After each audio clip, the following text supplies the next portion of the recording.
Today on Locked On Rockies, another series loss, but hey, a couple of cool things and good things happened this weekend, including Mickey Moniak, someone that the Rockies, again, when we have to tip the cap to the Rockies, as rare as that usually is, this was a good move for the Rockies, as he's shown that he's been a nice pickup for the team.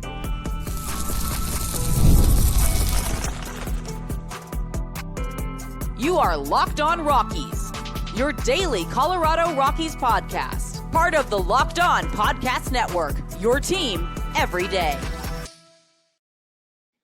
Rock On Rockies fans, welcome into the Locked On Rockies podcast for today, the 15th day of September in the year 2025. I'm your host of the Locked On Rockies podcast, Paul Holden, bringing you your daily Colorado Rockies talk right here on the Locked On Podcast Network, where you can find your team every day. And if your team is the Colorado Rockies, guess what? You're in the right spot, because that's what we do around here, talking Rockies baseball, free and streaming on your favorite streaming services and on the Locked On Rockies YouTube channel, where you can be part of the show. You can fire off your Rockies hot takes. You can let me know what's on your mind when it comes to the Colorado Rockies. The Rockies do pick up a win this weekend, meaning that they won't at least hold sole possession of the worst record of all time. They at least get to share it for now with last year's White Sox team. Now they head to Coors Field with two opponents that should be beatable on paper, but hey, everything's been a bit of a struggle and a bit of a grind for the Rockies here, as we saw in the beginning of the series. Not so much the issues with pitching, and then in the back half of the series, the pitching nightmare continuing for the Colorado Rockies, as well as the Rockies' inability to score runs. Kind of a flip-flop. Beginning of the series, shutout, not able to back up their pitchers, not letting in a ton of runs, but then in the back, not being able to get the job done on the pitching mound, despite the Rockies being able to plate some runs, including some big moments there from a new face for the Rockies. So we'll dive into all that and more on today's episode of Locked On Rockies. Before we go any further, got to let you know that today's episode is brought to you by FanDuel. Right now, new customers can bet just $5, and if your bet wins, you'll get $300 in bonus bets to use across the app. Download the app today. It's interesting. I was kind of reflecting on my eagerness, and one of the things that I was kind of like thinking back on is, if you roll the tape from the off season, it's probably it would be another highlight reel of me being excited about certain areas and certain parts of the team that absolutely blow up in my face. It's kind of been part of the norm.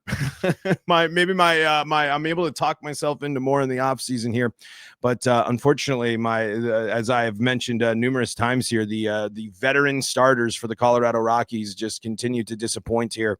When you're looking at games here, and I know that when you're looking here in the second game, or the third game, I'm sorry, the 11-3 game there, it was Bradley Blaylock who starts that. But Antonio Senzatella still comes into the game and allows 4 earned runs across 3 innings. It doesn't allow homers there, but it's 5 hits there. It's a walk. And then in the finale, German Marquez just continues to look like a shell of himself there, as he in this ball game goes 2 1/3, allowing 9 hits, 7 runs, 6 of them earned, 2 walks, no strikeouts, and a home run. I mean, I just had a lot of high hopes going into this season for those guys, as when they've been great. I mean, and put Kyle Freeland and even at times Austin Gomber. Austin Gomber's always been a little bit of an interesting case, of course, because of just the outstanding circumstances. When he was great, it was very fun. Of course, when Rockies players perform well, it's always great. But man, as we are just winding down the season here, it just kind of really stinks that what was at one point the Rockies pitching staff that was at a turning point and back-to-back postseasons where we're setting the stage for being good enough. I mean, there was obviously flaws and warning signs and things like that, but we're just these guys did make the playoffs, back in the day, and of course having John Gray in the mix as well. But for this to be the end, and Rockies versus Connor says German Marquez might come back here if the stars align. It's not out there, and maybe it's possible, but I don't know. I just, with him, with the Rockies already like facing like their own issues with needing to have some of these guys take the next step forward and continue to give these guys reps and opportunities next year, and what is most likely going to be a very, very tough year for the Rockies next year as well. I don't know if this is if bringing back German Marquez even on a big discount is going to help you when this is the norm. And if you're German, there's just I just don't think there's any possible way you're sitting there and saying this team, this organization is going to be the one that helps me not only bounce back and get to where I was pre-injury or get to the confidence and get to, get the most out of my abilities, but certainly not going to be competing as he enters the back end, the back end of his career. And unfortunately for German, I mean, he's going to be in a tough spot contractually with the way this season is panned out and everything. So it'll be really interesting to see. And plus, of course, Antonio Senzatella being demoted into the bullpen. So I know that's of course not the only thing that happened, but it is just like, man, it is a big time bummer with just being that wrong about the Rockies veteran pitching staff. I really thought that that was going to be something we could be celebrating here at the end of the year. I thought it was going to be a possible really cool storyline for the Rockies there, but unfortunately, not so much. It unfortunately will be one of the real big sore points and real big question marks about how the team navigates things going forward as well at the position. But in the meantime, here the Rockies, we were talking about the pitching, allowing 20 runs in the second half of the series here, being outscored 20-9. Good news is at least the Rockies scored in 3 straight games after they entered this series, not scoring in San Diego since last August, and then being blanked in the shutout. They got the big moment there, the 4-2 win as Crim hits that awesome moment for him, right? Not only do you snap the scoreless streak, but you put your team out ahead, and your first major league home run is a big fly, a go-ahead big fly against a good team in a big spot. I mean, that's the dream. That's the dream first hit, right? I mean, everybody. I mean, there are people that does, they won't care about their first how the first hit happens. I'm sure it's but man, to be able to not only hit a home run, but to know it too, like for your first hit, because you put a little show on that one. Not nothing crazy, but let that one fly a little bit. That's really cool, man. And great to see. But of course, the interesting and the difficult part of a game like baseball is got to replicate it, and you got to follow it up. And unfortunately, after hitting that big home run, Crim wears the golden sombrero there with 4 strikeouts there. A little eager to be putting him here in the 4-hole, if you ask me, in that finale. But at this point, it's kind of just like, why not? At this stage, it's playing a lot of the young guys. Kyle Farmer was in this game, playing some third base there. But again, you're looking at the lineup in Sunday: Freeman, Tovar, Moniak, Crim, Doyle, Fernandez, Fulford, Ritter. It's 8 players out of those are rookies. I'm sorry, 7 players there that are rookies. But what was nice to see there, the bullpen, of course, and unfortunately, man, it's just how it happens with Herget's been so good in key moments, and fortunately, this is just one where your bullpen's not going to be perfect. And one of the few times that Herget hasn't been great for the Rockies this season comes at a costly moment as the Rockies are able to fight their way back tooth and nail into this one, thanks to one of their big surprises. And when we are looking for things that are positives, and when we're looking for a solid move by the Rockies, getting Mickey Moniak as he continues to perform, that is a very nice sign for him. But let's talk about that specifically here and focus on the good things. We kind of covered a bunch of stuff. Let's focus in exactly on Mickey Moniak and how this is again, if you want a silver lining moment, this is it. As he had a great Sunday and has continued to have a pretty good season here. Ups and downs, not perfect, but some good moments here. And as the Rockies, as a guy the Rockies took a flyer on to get into the to start this season. Let's talk about that more on the other side. Coming up next on today's episode of Locked On Rockies.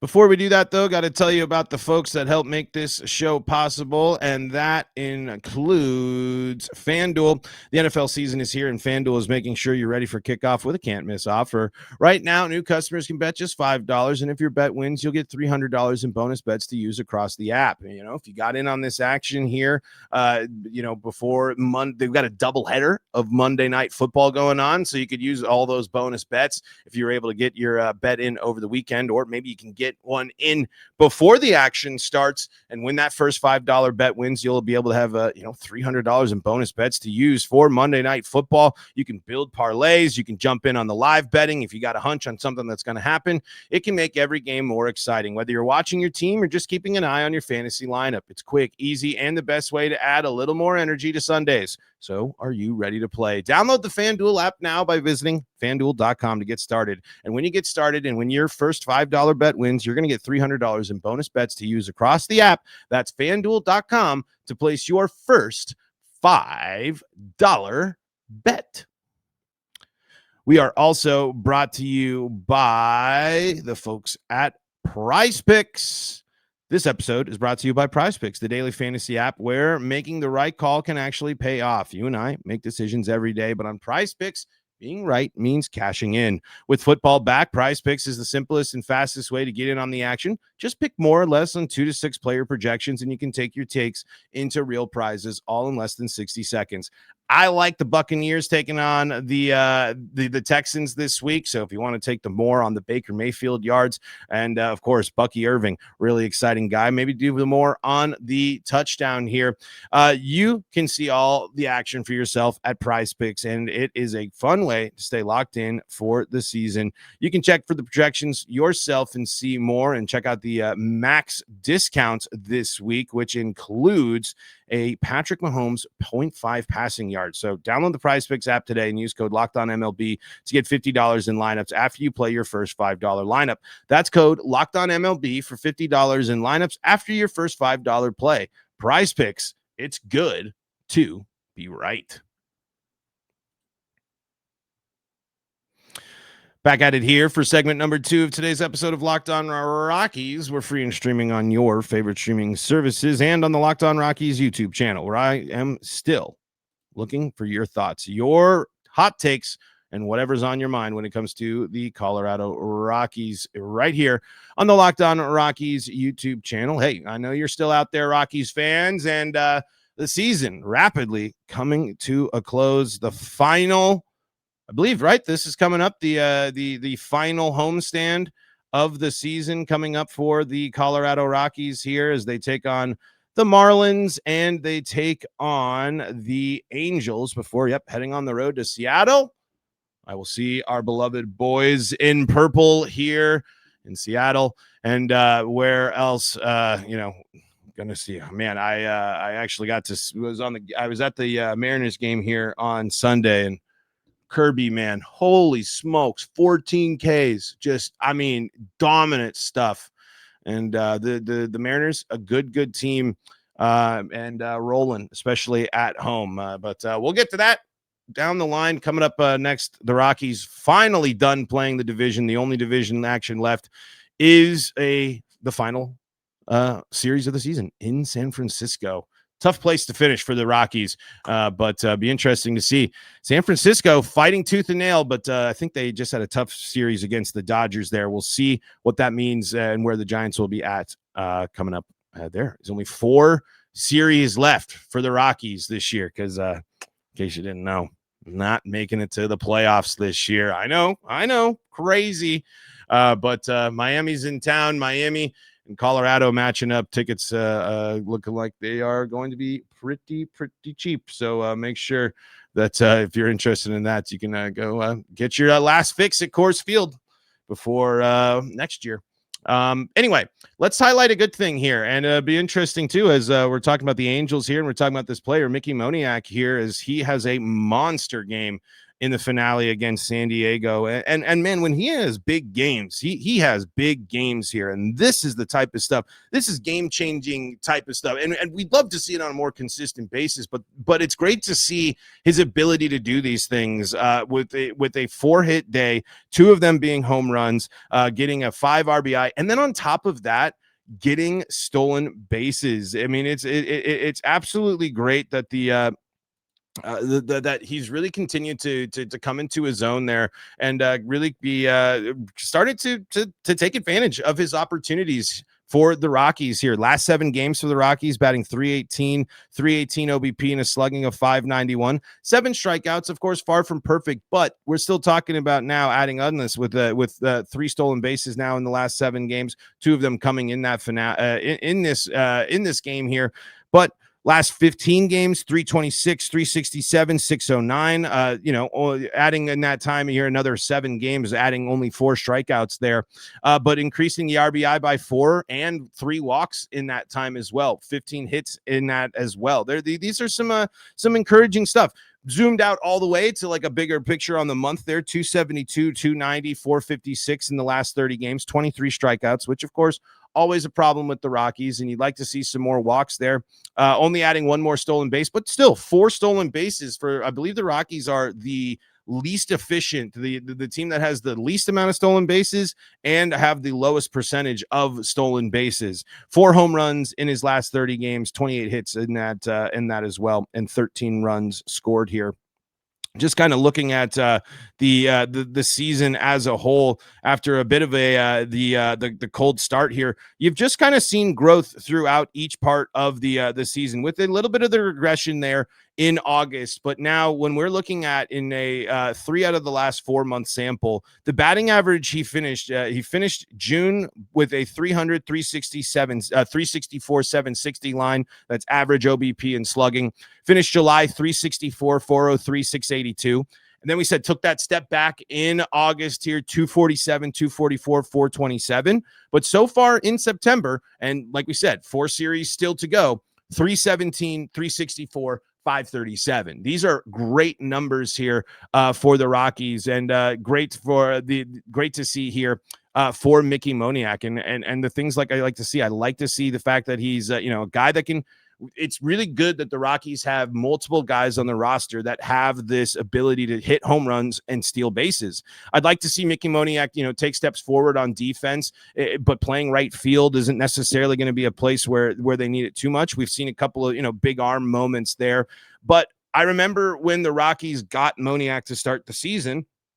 And I've said this before when we've talked about the Moniak performing, but just to remind everyone kind of what the thing I heard from Locked On Angels when Moniak came over here was, give this guy consistent opportunity. He's got the thump in the bat. See what happens. And this is what has happened with the Rockies, giving him consistent opportunities after the Rockies signing him to that 1-year deal and after the Angels released him. So this will be an interesting spot here, what type of deal and where the Rockies are able to, how the Rockies are thinking about Moniak moving forward with this pretty darn good season here. And I can't imagine that Mickey Moniak is thinking of a huge deal. I don't think his performance necessarily has made him, a must get guy for teams, especially when you're looking overall on the season. He's actually a negative WAR player. So that's he's playing below league average. And I think the defense factors into that. Low OBP as well over here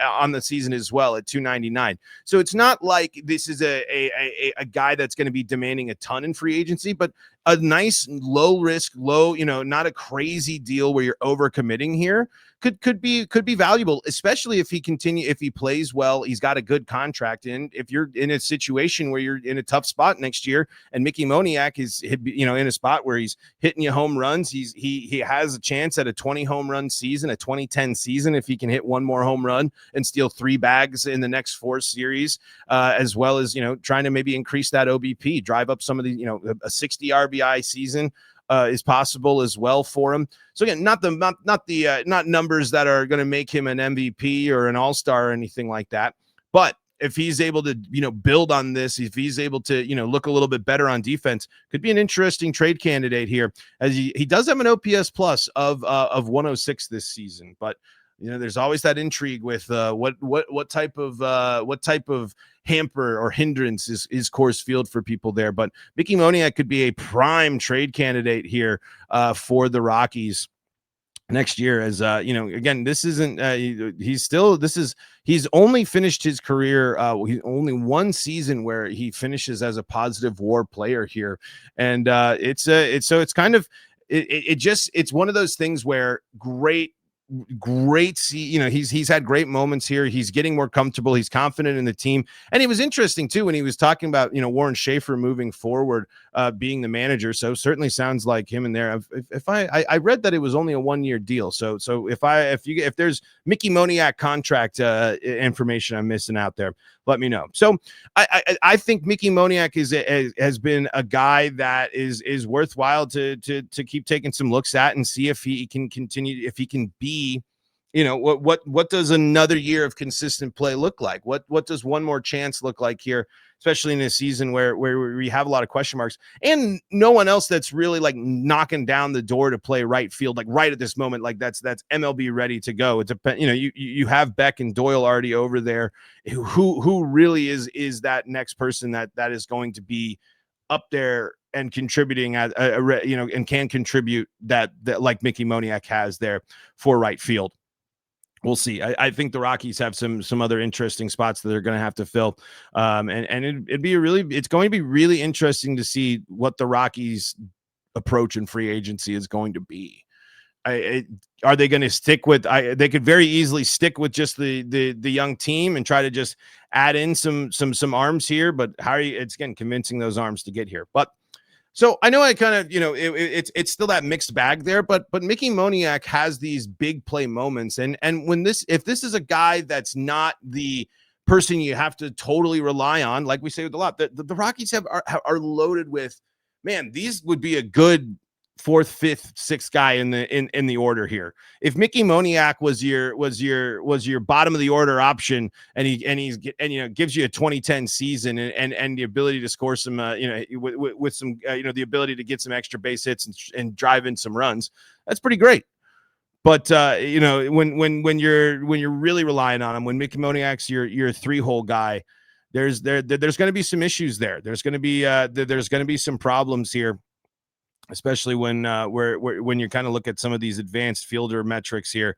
They are not very kind to Mickey Moniak, the defender, as well, especially in in left field here and right field. It's not looking very pretty on offense. But I think this is a low risk, high reward possible situation for a guy that could take another step forward and has shown some flashes of something impressive and something intriguing. But all right. Let's put a bow on this one and look ahead here let's be honest, if you're the Rockies here, home has been the place where you've played the best, especially in the second half of the season. You're not playing the division anymore until the last series of the season. These next 2 series, if you want your best chances to win series, it's these 2 coming up. Let's talk about that next for the Locked On Rockies podcast.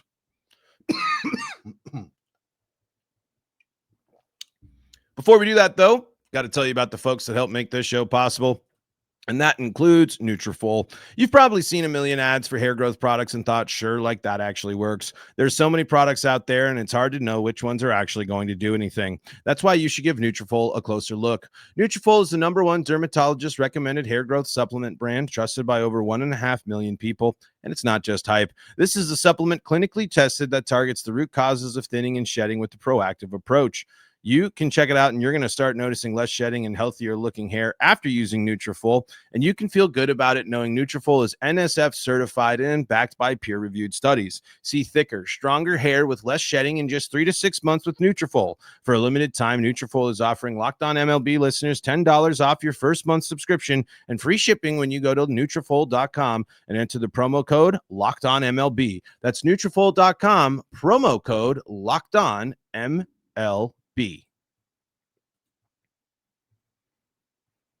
Locked on Rockies here, putting a bow on this one as the Rockies drop the series to the Padres, and in a four series matchup against their division, the Rockies came across with 2 wins.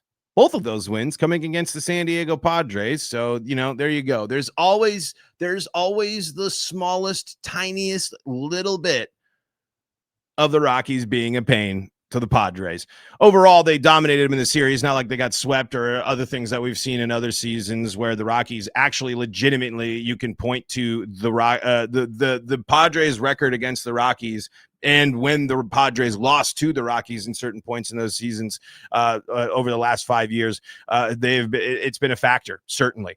But not so much the case here. Obviously, if you're the Padres, you definitely didn't want to drop any games to the Rockies when you're looking at the fact that both the Giants and the Dodgers swept the Rockies in these games.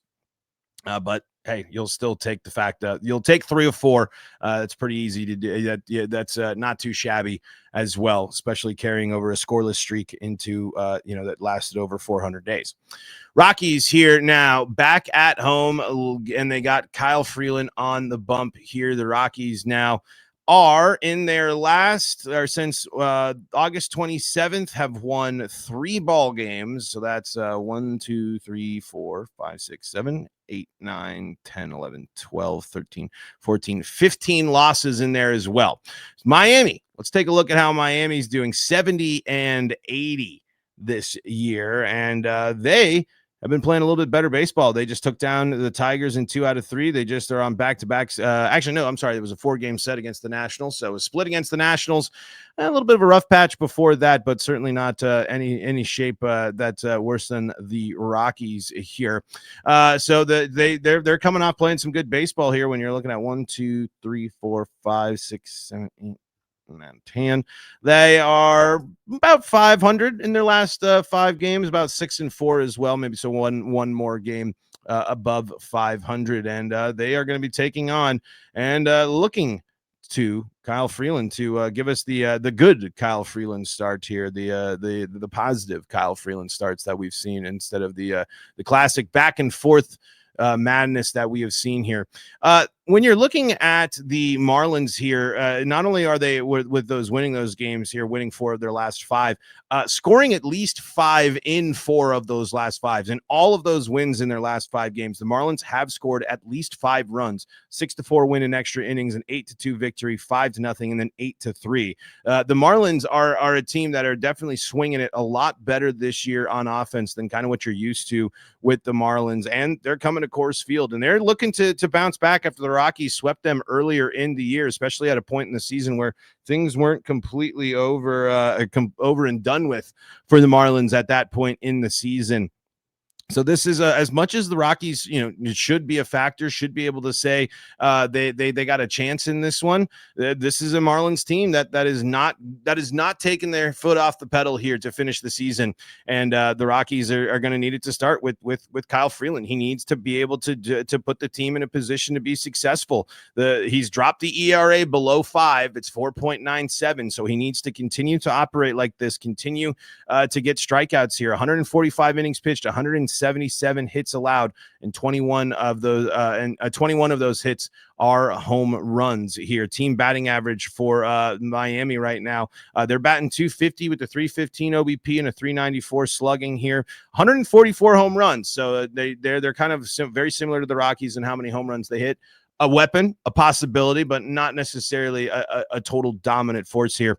And the Marlins pitching staff currently holding opponents to .251 batting average and nearly 175 more strikeouts as a pitching staff than the Rockies. Yuri Perez on the bump. 4.67 ERA, 6-5 win-loss record with a 1.11 whip and 81 innings pitched, 62 hits there, 79 strikeouts, 28 walks there, and 11 home runs. So again, this is Coors Field. This is where the Rockies are at their best. So if they are able to again just put the ball in play, take advantage of their ballpark, do their damage, they'll be in a good spot here. But 79 strikeouts there and 81 innings pitched. So that means the strikeouts are going to be part of the arsenal as well Yuri Perez. But I think the big thing to watch here will be how the Marlins offense, how they look at Coors Field, especially when you're looking at the teams they beat and the offensive numbers that they put up in that one.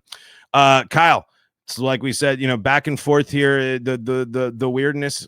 Had that great start at against San Diego, 8 innings pitched, and then goes up against the Dodgers there. 5 2/3, picks up the 5 strikeouts. Still the 9 hits allowed. Only the 1 earned run. So again, Kyle's helped the Rockies here in his last couple of starts. He hasn't been, the earned runs were about at the end of August and at the beginning of the month. So far, we'll see, and we'll see how he handles Coors Field. And it's been quite the interesting story and thing to watch since that San Francisco Giants game and getting tossed out there from the pimped out home run from Devers. But he is the leader now. I mean, he's always been, but in the post Chuck Nasty world, these are the moments here. A strong finish for Kyle Freeland is very symbolic for this team. He is going to be, he is the piece, the seasoned vet of this team. So it's going to be up to him to set the tone in this one, as the Rockies can't underestimate the Marlins, because we know the Marlins have a history of beating the Rockies as well. All right, folks, that's going to do it for today's episode of Locked On Rockies. Thank you so much for joining us and making us your first listen of the day. Check us out on YouTube or on your favorite streaming services, and make sure that you're liking the video, subscribing, and letting your friends know all about the show. Until next time, I'm Paul Holden saying so long from the Locked On Rockies podcast. But of course, I can't go before without letting you know Locked On MLB and Locked On MLB Game Night, a great second listen. And of course, Locked On Broncos. I know. Tough one to swallow, Broncos. That's okay. It's a long season. We got to ride. Hopefully, the Broncos got bailed out in week 1. Football gods decided to go the other way in week 2. All right. You also got Locked On Nuggets. You got Locked On Avalanche. You got Locked On Buffs. What's going on in the world to see you as well. You got to check all that out. All available to you on the Locked On Podcast Network. And until next time, folks, I'm Paul Holden saying so long from the Locked On Rockies podcast.